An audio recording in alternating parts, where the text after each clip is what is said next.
നമസ്കാരം, മാറ്റിനിയിലേക്ക് സ്വാഗതം. ടെലിവിഷൻ അവതാരക എന്നതിലുപരി ഒരു പാചക വിദഗ്ധ കൂടിയാണ് ലക്ഷ്മി നായർ. നിരവധി പാചക പരിപാടികളിലൂടെയാണ് ലക്ഷ്മി ശ്രദ്ധേയാവുന്നത്. പിന്നീട് ടെലിവിഷൻ പ്രോഗ്രാമുകൾ അവതരിപ്പിച്ചും ലക്ഷ്മി സജീവമായി. എന്നാൽ കഴിഞ്ഞ കുറച്ചു കാലങ്ങളായി യൂട്യൂബ് ചാനലിലൂടെ തന്റെ വിശേഷങ്ങൾ ആരാധകരുമായി പങ്കുവച്ചാണ് താരം എത്താറുള്ളത്. അടുത്തിടെ ദുബായിൽ വെച്ച് ഗോൾഡൻ വിസ വാങ്ങാൻ പോയതിനെ പറ്റിയായിരുന്നു താരം പങ്കുവച്ചത്. ഇതിന് പിന്നാലെ ആശുപത്രിയിലായതിനെ പറ്റി സൂചിപ്പിച്ചുകൊണ്ടാണ് ലക്ഷ്മി എത്തിയിരിക്കുന്നത്. യൂട്യൂബിലൂടെ പുതിയതായി പങ്കുവച്ച വീഡിയോയിലാണ് തനിക്കൊരു സർജറി വേണ്ടി വന്നിട്ടുണ്ടെന്നും ബാക്കി വിശേഷങ്ങൾ എന്താണെന്നും താരം വ്യക്തമാക്കിയത്. ദുബായ് ട്രിപ്പ് കഴിഞ്ഞ് നാട്ടിലെത്തി. ഇനി അടുത്ത പരിപാടി ഓപ്പറേഷനാണ്. ഞാൻ നേരത്തെ ഇതിനെപ്പറ്റി സൂചിപ്പിച്ചിരുന്നു. ആശുപത്രിയിലേക്ക് ഒരുങ്ങി തന്നെ പോവുകയാണ്. ഒരുക്കത്തിനൊന്നും കുറവില്ല. തിരിച്ചു വരുന്നത് ഇങ്ങനെയായിരിക്കില്ലെന്നും പറഞ്ഞാണ് ലക്ഷ്മി വീഡിയോ തുടങ്ങിയത്. ഡിസ്ക് കൊളാപ്സിന് വേണ്ടിയുള്ള കീഹോൾ സർജറിയാണ് തനിക്ക് ചെയ്യുന്നത്.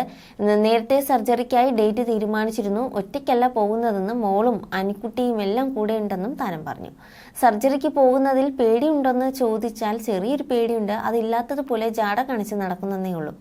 ജനറൽ അനസ്തേഷ്യയാണ്. 2 ആഴ്ചത്തെ വിശ്രമമാണ് ഡോക്ടർ നിർദ്ദേശിച്ചിട്ടുള്ളത്. അത്രയും ദിവസം വിശ്രമിക്കാമെന്നും താനും വിചാരിക്കുന്നതായി ലക്ഷ്മി പറയുന്നു. ആശുപത്രിയിലാണ് എത്തിയതെങ്കിലും അവധി ആഘോഷിക്കാൻ ഒരു റിസോർട്ടിൽ പോയതുപോലെയാണ് ഇപ്പോൾ തോന്നുന്നത്. ഓപ്പറേഷന്റെ തലേദിവസം വന്നതിനാൽ ഇഷ്ടമുള്ള ഭക്ഷണം കഴിക്കാം. രാത്രി മുതൽ ഭക്ഷണം പോലും ഇല്ലാതെ ഫാസ്റ്റിംഗ് എടുക്കേണ്ടതായി വന്നേക്കും. അങ്ങനെ ഇഷ്ടമുള്ള ഭക്ഷണമൊക്കെ കഴിക്കുകയും എപ്പോഴും സന്തോഷത്തോടെ ഇരിക്കാൻ ശ്രമിക്കുകയാണ് വേണ്ടതെന്ന് ലക്ഷ്മി കൂട്ടിച്ചേർക്കുന്നു. സർജറിയുടെ ദിവസം പെട്ടെന്ന് മാറ്റി രാത്രി തന്നെ നടത്താമെന്ന് തീരുമാനിച്ചുവെന്നും എന്നാൽ പിന്നീട് ആ സമയം മാറ്റി രാവിലത്തേക്ക് ആക്കിയതായിട്ടും താരം പറഞ്ഞു. അങ്ങനെ ആശുപത്രിയിലേക്ക് പോകുന്നതും അതിനുശേഷം അവിടെ നടന്നതുമായിട്ടുള്ള കാര്യങ്ങളും ഒക്കെയാണ് പുതിയ വീഡിയോയിലൂടെ ലക്ഷ്മി കാണിച്ചിരിക്കുന്നത്. ആശുപത്രിയിൽ വന്നതിന് ശേഷം ഭക്ഷണം കഴിച്ചും മറ്റുമൊക്കെ ചില്ലിംഗ് ആണെന്നും റൂമിന് മുന്നിൽ ഫുഡ് കൊണ്ടുവരുന്നതുമൊക്കെ ആദ്യമായി കാണുകയാണെന്നും താരങ്ങൾ പറയുന്നു. മാത്രമല്ല സർജറിക്ക് ശേഷമുള്ള തന്റെ അവസ്ഥ എന്താണെന്നും ലക്ഷ്മി സൂചിപ്പിച്ചു. ഇപ്പോൾ ഓക്കെയാണ്. പോസ്റ്റ് ഓപ്പറേറ്റീവ് വാർഡിലേക്ക് മാറ്റി സഡേഷന് ശേഷം അവർ എന്നെ നടത്തിച്ചു. ടോയ്ലറ്റിലും പോയി. അതിനുശേഷമാണ് റൂമിലേക്ക് മാറ്റിയത്. 75% വേദന മാറി. 3 ദിവസത്തിന് ശേഷം ആശുപത്രിയിൽ നിന്നും പോകാവുന്നതാണ്.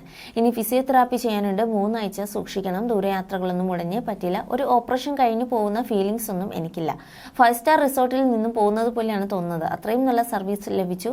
എന്തെങ്കിലും അസുഖം വന്നിട്ട് സർജറി പറഞ്ഞാൽ പേടിച്ചിരിക്കരുതെന്ന നിർദ്ദേശം കൂടി ലക്ഷ്മി മുന്നോട്ട് വെച്ചിരിക്കുകയാണ്. ഈ സർജറി 3.5 മാസം ഞാൻ പെൻഡിങ്ങിൽ വെച്ച കാര്യമായിരുന്നു. പിന്നെ അങ്ങ് ചെയ്യുകയായിരുന്നു. ആരോഗ്യമുണ്ടെങ്കിലല്ലേ നമുക്ക് കാര്യങ്ങളൊക്കെ ചെയ്യാനായി സാധിക്കുകയുള്ളൂ എന്നും താരം പറയുകയായിരുന്നു. You're watching me on metromatney.com. metromatney.com. Subscribe for more videos. Subscribe for more videos. Subscribe here for more videos. Subscribe now. Thank you.